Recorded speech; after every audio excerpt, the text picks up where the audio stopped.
Don't you wish that buying a home was as simple as just walking into a home that you like and then going to the bank and letting them know that you want to buy this home and then just getting the money for the home?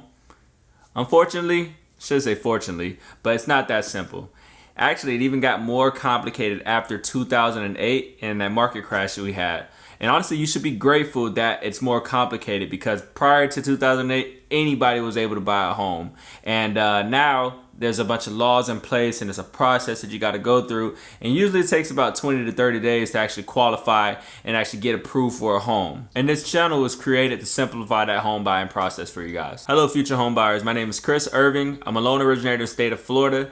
And in today's video, I'm going to go over what closing costs are and how you can actually save some money on closing costs. In my previous video, I went over the basics of actually buying a home, and I basically simplified the home buying process as a whole. So make sure you check out that video so you can see the process of buying a home. So in today's video, we're going to discuss closing costs. By definition, closing costs are fees associated with buying a home that are paid when you close on a home. In other words, charges for borrowing money. According to a survey in Closing Corp, the average closing cost is usually around $5,700 in the United States, but this does vary based on the purchasing price of the home and the down payment that you put. And we'll go into details about how you can lower your closing costs so you don't have to worry about paying that much money towards closing. Before you sign on a home, you'll get a document labeled loan estimate. And loan estimate is basically the details of what type of loan you're getting into, and then also the fees associated with that loan, okay? The loan estimate is different from the closing disclosure because basically on the loan estimate, it's what you qualify for, and the closing disclosure is going to be what you sign for, okay? They usually vary, but the changes aren't that significant. I actually have an example of the loan estimate, and I'm going to bring it on the screen so we can go over a loan estimate together, because that way when you actually get your loan estimate, you'll be familiar with this document, okay? Because it's going to be a big deciding factor of what lender you're going to choose and if you're going to actually buy a home in the first. All right, so here's an example of the loan estimate. If you actually want a copy of this loan estimate, I left a link in the description below. This is a general loan estimate. It doesn't apply to any of the clients that I had in the past. It's directly from the CFPB. All right, now that the loan estimate is on the screen, you can see on the first page, it's basically an overview of what you're getting into when it comes to signing. It shows that it's a 30-year mortgage, you're purchasing, not refinance, and your interest rate is fixed. And I'll make another video in the future about breaking down what the loan estimate is. Right now, we're gonna focus on the closing costs. So make sure you subscribe so you don't miss out on that video. So the second page, all loan estimates look the same, okay? On the second page, you'll see the breakdown of the sections. You'll see two breakdowns where it says loan cost and then other costs, okay? Right now, let's focus on loan costs. In section A, it's going to be origination charges, all right? So origination charges, right off the back, it says a total of about $1,800. Origination charges are basically the fees that the lender is charging you themselves for actually closing this loan. And this example is saying 0.25% of the loan amount. Points are basically a percentage of your loan amount to reduce your interest rate, okay? 1 point is equal to 1%. So let's say you have a loan amount of $100,000 and you want to pay 1 point.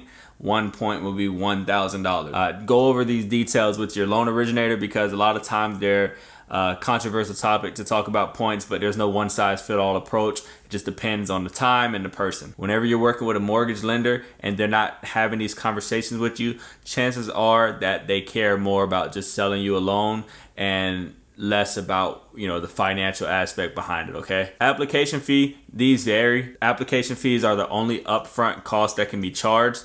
Some companies don't have application fees. Some companies do have application fees, but don't let the application fee be the factor of why you don't go with a certain lender, because maybe one person has an application fee, but their interest rate is a lot better. So you may not pay up front, but you pay more over time. So you got to see where your value lies behind that. Services you can and cannot shop for just basically means that the certain service, you can actually go out and look for your service provider yourself, or you have to by law go with the service provider that the mortgage company or the title company chooses. And then as far as these fees, you have appraisal, credit report, and a few other fees as well. But these are fees that are going to be on every loan. Okay, so when you're shopping around, most of the time, each lender that you have will have the same amount for each of these categories. Okay, now services you can shop for and see. This doesn't mean that it's optional. I don't want you to get that mistaken. Just because you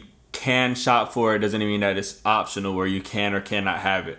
This just means that you have the option to choose your own provider. Okay, so this is the title company. Okay, in most cases, most of my clients I've had with purchases, it's pretty rare for somebody to choose their own title company. They usually let the lender choose it, but I've seen cases where somebody had a certain title company that they worked with in the past and they wanted to continue doing that. And once again, this is a fee that usually the lender doesn't control. Sometimes they can help you with payments towards that if they get a certain deal with working with a title company. This is just going to vary based on the lender. Okay, and now in section D, it adds up all the loan costs. Okay, so this number right here is going to be usually what you use when you're shopping around for mortgage companies. All right, now when we get to other costs, okay, other costs is where it gets tricky. The reason being because every lender has a different set of guidelines of how they actually show you their closing costs. And if you're not aware of this, you may choose a certain lender because of their total closing costs being a lot lower, but in reality you end up paying the same amount over time. It's just they have a different way to go over those closing costs. So I'm gonna break down in detail of what matters when it comes to closing costs, and then what is independent. It's an independent variable no matter what. To start, recording fees and other taxes. This is just basically to put the property in your name, to change it from the seller to the buyer, which is yourself. Now, homeowners insurance prepaids. Okay, so homeowners insurance premium is basically going to be whatever homeowners insurance you provide. These numbers are going to vary. You're going to see this number right here because it has to be listed on the loan estimate. But remember, we haven't even found the property that you're going to be in, so we don't know the type of insurance that you need. We also don't know if your HOA covers certain fees or they require a certain type of insurance to be on this mortgage. So this number is going to vary. I suggest staying away from comparing these two numbers from each of the companies because they're just estimates. Mortgage insurance premium, if you have a certain type of loan, like for instance, this loan is conventional loan.